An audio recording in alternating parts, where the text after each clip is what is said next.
خدمات مرزبانی قرقیزستان از مقامات رسمی تاجیکستان خواسته است که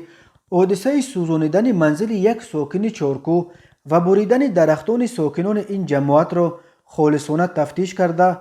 مانع نشر معلومات بر دروغ درباره در این عملهای غیر قانونی دست داشتن شهروندان و مرزبانان قرقیزستان شوند. مرکز مطبوعات این نهاد دست داشتن مرزبانهای قرقیز در این حادثه را رد کرده است. یک روز قبل رسانه‌های تاجیکستان از جمله بامداد با تکیه به ساکنان چارکو و سخنگوی شهرداری اصفهان زبیدالله شومدوف خبر دادند که ساکنان قرقیزستان شام 14 می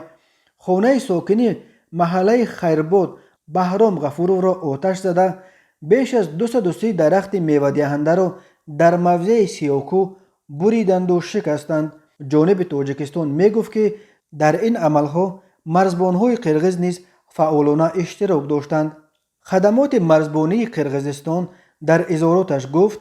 در جریان صحبت تلفنی نمایندگان مرزبانی قرقیزستان در قسمت بادکن و تاجیکستان در قسمت اصفهان جانب تاجیکستان حادثه سوختار را تصدیق کرد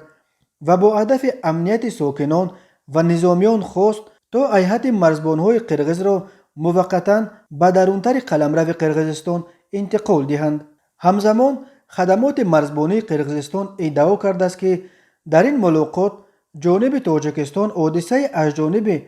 اشخاص نامعلوم بریدن نیالها را اثبات کرده نتوانست. در این دوره مرکب عادی ساختن مناسبت‌ها بین کشورهای ما چنین بیانیه‌های مقامات دولتی و رسانه‌های علیحده می‌تواند به افزایش تنش در مرز بیاورد و تمام کوشش‌های انجام شده برای حفظ ثبات و امنیت مرزی را در منطقه برباد دهد، اظهار کرده است خدمات مرزبانی قرقیزستان. مناقشه نو در مرز تاجیکستان و قرقیزستان نیم ماه بعد مناقشه خونین روزهای 28 30 اپریل است که